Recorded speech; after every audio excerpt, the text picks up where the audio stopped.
Good morning.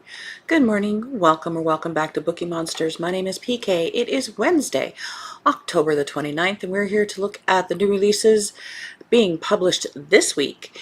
And on Wednesdays, we look at the darker side of crime fiction. It is crime fiction and thrillers.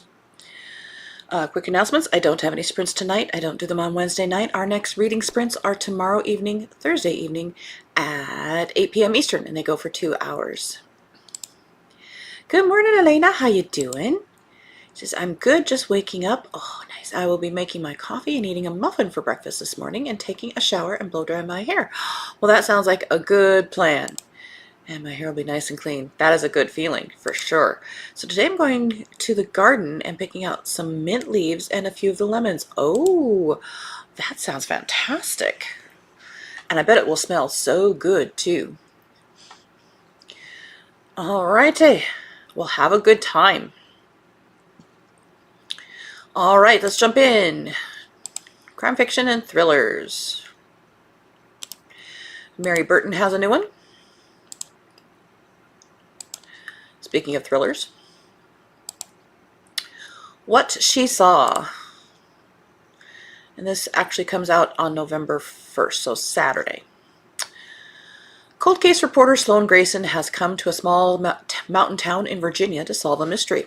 30 years ago, her mother was one of 4 women who vanished during a music festival. The event's promoter was eventually convicted of their murders, and Sheriff C.J. Taggart closed the case. But for Sloane, it's still open because the bodies were never found.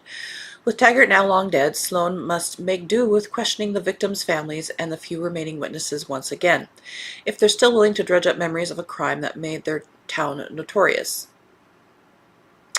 As for the incarcerated killer, which is, I don't know how they can be incarcerated if there's no bodies. He has always maintained his innocence. Sloane isn't entirely convinced he's lying. Somewhere nearby, unmarked graves conceal the bones and secrets of the dead. Sloane will do anything to find them and unearth the truth, even if that means playing a dangerous game of cat and mouse with someone determined to stop her.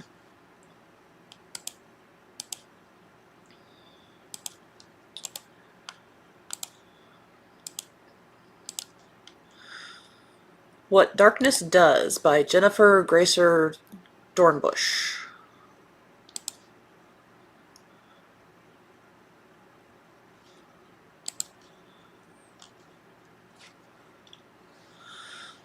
Fifth in the Coroner's Daughter Mysteries. Okay.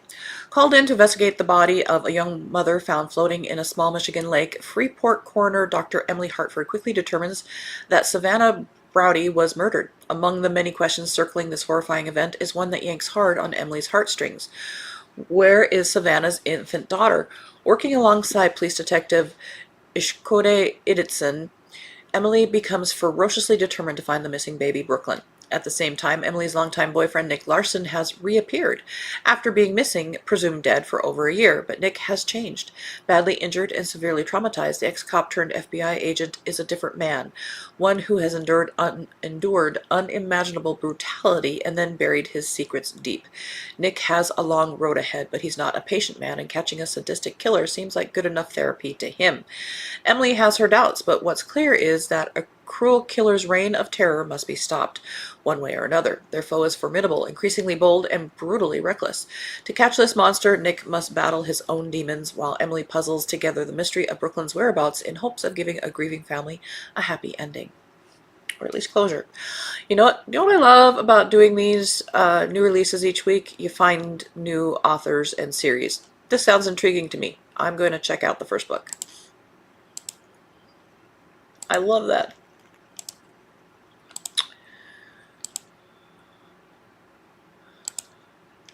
Nelson DeMille and Alex DeMille.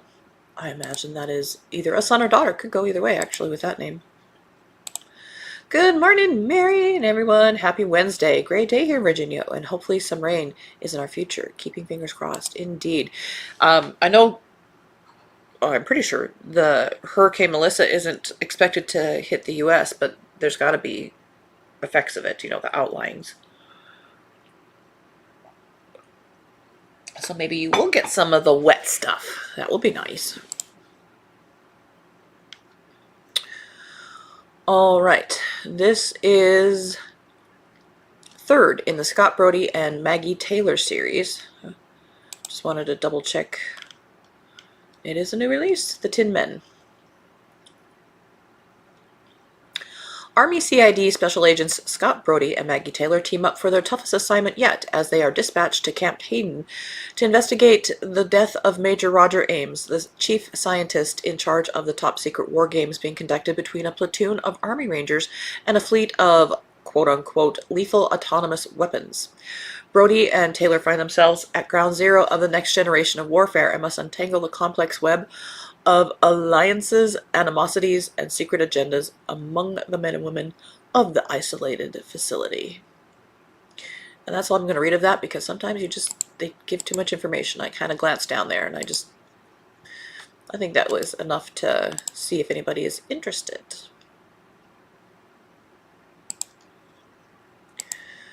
Don't tell us the whole story. We want to read it. The Perfect You by Ava Roberts, second in the Thistler thrillers. Her perfect life is a perfect lie. For 6 years, Fiona has lived a nightmare, forced to marry an AI named Calvin. She's been replaced by a synthetic doppelganger, a flawless replica living her life, fooling even those closest to her. No one knows she's missing. No one is coming to save her. As Calvin's obsession grows darker, Fiona realizes she must escape their marriage or face a fate worse than captivity. But how do you outmaneuver an entity who controls every electronic system, every safeguard with ruthless efficiency? She's the perfect you. Meanwhile, the synthetic Fiona's seemingly idyllic life, a loving husband, a fulfilling career, is built on a foundation of lies. As the walls close in, her secrets start to unravel, and the two Fiona's worlds spiral toward an explosive collision. Can they help each other, or is there only room for one Fiona? And the interesting thing about this is book 2 of 4. But this is a new release, so it's going somewhere. But they're not done yet. End of that row.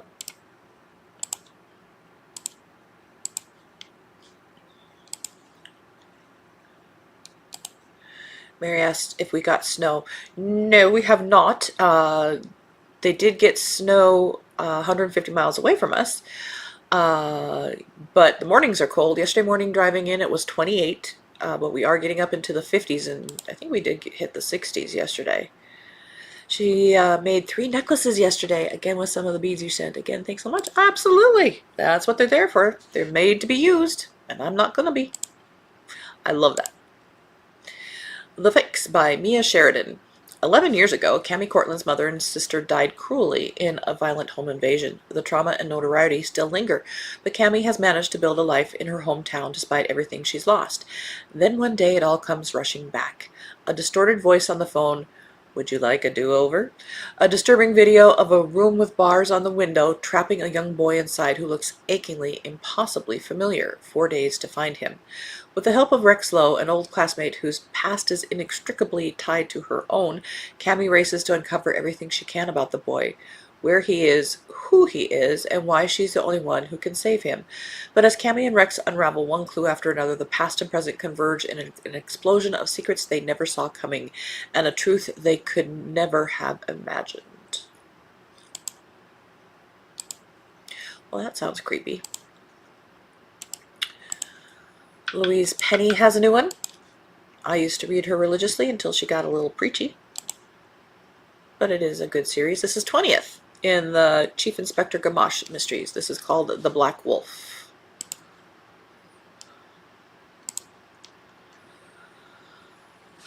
Somewhere out there in the darkness, a black wolf is feeding. Several weeks ago, Chief Inspector Armand Gamache of the Sûreté du Québec and his team uncovered and stopped a domestic terrorist attack in Montreal, arresting the person behind it, a man they called the Black Wolf. But the relief is short-lived. In a sickening turn of events, Gamache has realized that plot, as horrific as it was just the beginning, perhaps even a deliberate misdirection, one he fell into. Something deeper and darker, more damaging, is planned. Did he in fact arrest the Black Wolf, or are they still out there? Armand is appalled to think his mistake has allowed their conspiracy to grow, to gather supporters, to spread lies, manufacture enemies, and feed hatred and division. Still recovering from wounds received in stopping the first attack, Armand is confined to the village of Three Pines, leading a covert investigation from there. He must be careful not to let the Black Wolf know he has recognized his mistake. In a quiet church basement, he and his senior agents Beauvoir and Lacoste pore over what little evidence they have. 2 notebooks, a few mysterious numbers on a tattered map of Quebec, and a phrase repeated by the person they had called the Grey Wolf, a warning. In a dry and parched land where there is no water. Gamache and a small team of supporters realize that for the Black Wolf to have gotten this far, they must have powerful allies in law enforcement, in industry, in organized crime, in the halls of government. From the apparent peace of his little village, Gamache finds himself playing a lethal game of cat and mouse with an invisible foe who is gathering forces and preparing to strike.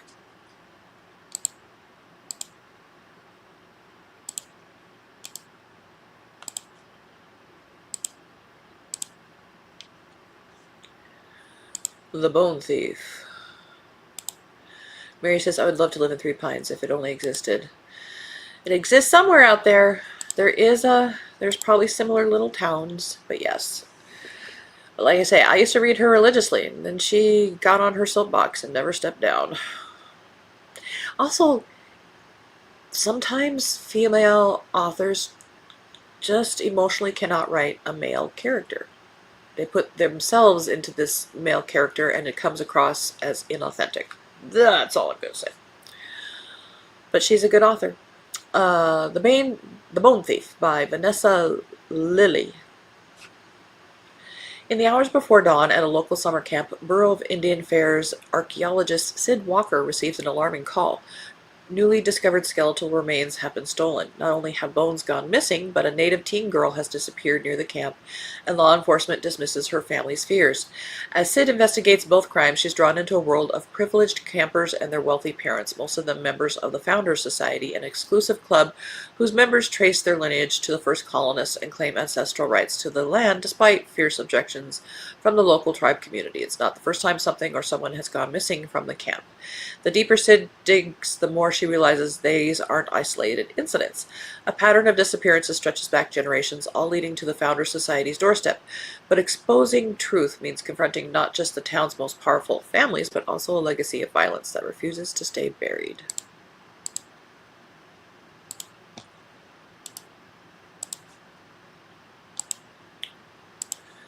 Simultaneous by Eric Heiserer.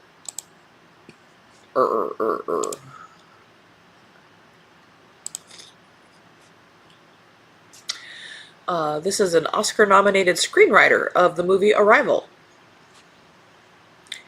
Federal agent Grant Lukather works for an unknown department of Homeland Security called Predictive Analytics.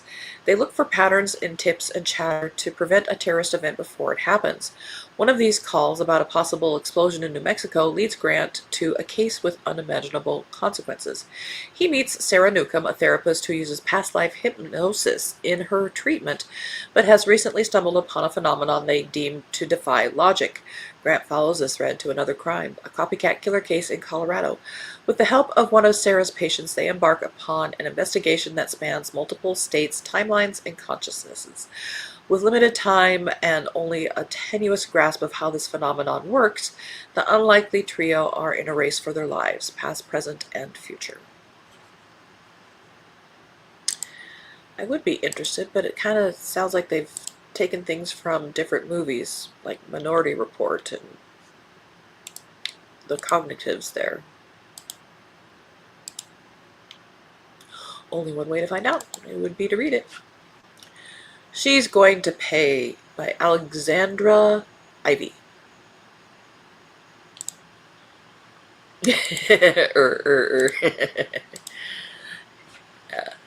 The name added some extra ers in there.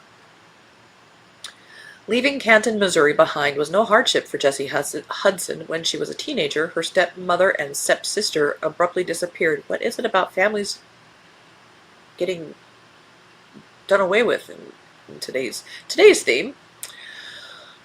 Under suspicious circumstances, their bodies were never found, but Jesse's father, Mac, became a murder suspect. Of course. When he too vanished, Jesse waited months for him to return. Finally, she left, bouncing from one bartending job to another for years. Now Jessie is back, hoping to quickly sell her father's old bar before moving on for good. But coming home to Canton's quiet cobblestone streets doesn't go quite as expected. There are memories resurfacing and ties that haven't broken. Then her father's lawyer makes a startling admission. Before he disappeared, Mac had discovered that Jessie's stepmother, Victoria, was living under an assumed name. Victoria Hudson never even existed. Who was she, really?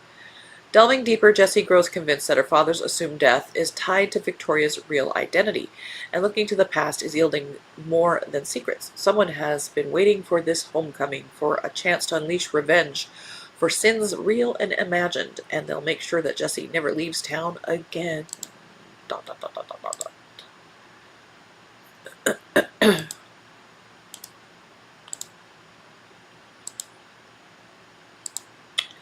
Poison Wood by Jennifer Moorhead. Ambitious crime reporter Rita Mead is riding high after her docuseries on the Broken Bayou serial killer. But when an anonymous tip promises the story behind a skull found deep in the Louisiana forest, she hesitates because this one strikes too close to home. As a teenager, Rita attended Poisonwood Therapeutic Academy for girls in that forest, but the school shuttered its doors after a series of disturbing incidents. Now the man who confessed to the murder of her classmate has recanted, and Rita's father, the judge who put him away, has fallen ill. Summoned back to those haunted woods, Rita sorts through the mysteries of a rotting schoolhouse basement. When she digs up emotions she buried along with her mother and secrets she's tried hard to forget. But when her investigation spreads to her family tree, the TV cameras swing her way. How far will she go for a story that could threaten everything and everyone she loves?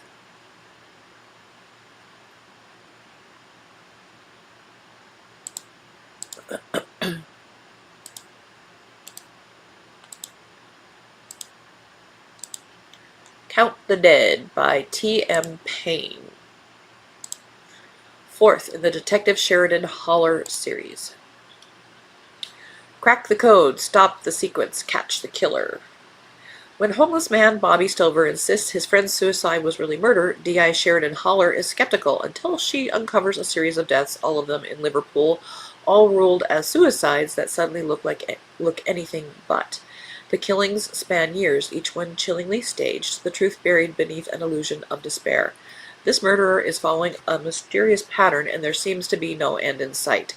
Sheridan and her team find themselves in a race to crack the killer's code, but when a crucial piece of the puzzle falls into place, they realize the next 5 victims have already been marked. They don't know who. They don't know where.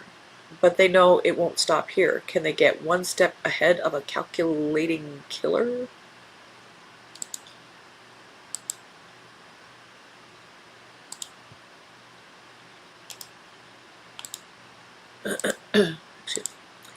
Come Through the Door by Carleen O'Connor, 4th in the County Kerry series.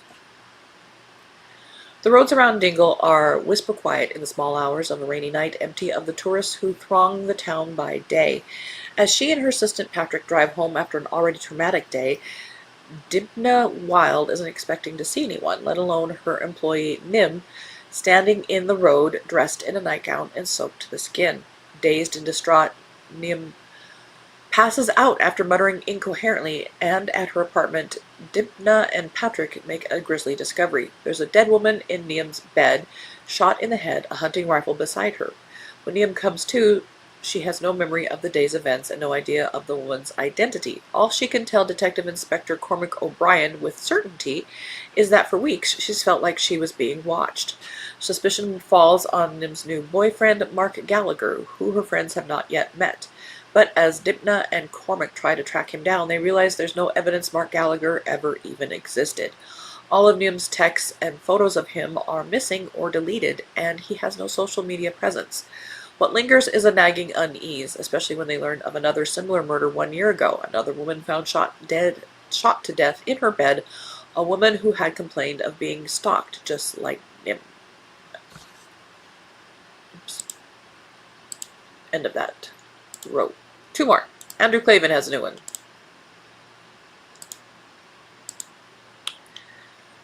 5th in the Cameron Winter mysteries. After that, the dark. Cameron Winter is falling in love. After finally working up the courage to contact the attractive therapist Gwendolyn Lord, he finds himself immersed in a passion that feels heaven-sent. When Gwendolyn tells him about a true-life locked room mystery, Winter feels compelled to investigate. In Tulsa, Oklahoma, a solid citizen named Owen McKay suddenly went mad and killed his wife and child. Locked in a padded cell and monitored on video, he was nonetheless discovered dead from a projectile fired into his head. As Winter begins to ask questions, he finds Tulsa officials have been intimidated into silence by a killer who once tried to attack Winter during his days as a government assassin. What's more, another mysterious death, just like McKay's, has taken place in Connecticut, and both murders seem linked to a sinister billionaire who once clashed with Winter's old mentor, the Recruiter. Winter's past and present are coming together in a single dangerous conspiracy, and though Winter desperately wants to escape his career as an assassin, his love for Gwendolyn is deepening quickly, and he will do anything and kill anyone to protect her. Last one, and the bell's about to ring. 6:40 to Montreal by Eva Jerzik. No Wi-Fi, no distractions, no way out. Agatha's husband has bought her a first-class ticket on the scenic 6-hour train from Toronto to Montreal as a gift. A one-day writing retreat so she can get some serious work done on her new book, a highly anticipated follow-up to Agatha's runaway bestseller debut novel. The first-class car is the perfect place to be productive, with only a handful of other passengers, plenty of snacks and drinks, and beautiful views flying by outside the window. But Agatha has other plans for her day out, plans that are unexpectedly derailed when the train breaks down in the middle of the frigid Canadian woods, and one of Agatha's fellow passengers dies quietly in his seat. Soon a pleasant morning in transit turns into a fight for survival against an unknown and unseen enemy. Will Agatha or any of the passengers make it out alive? Well, that sounds pretty interesting. Woohoo! We made it! So that is the darker side of crime fiction this week. I am interested in that corner one. Cool. Well, hopefully something sounded intriguing. You can always check them out further.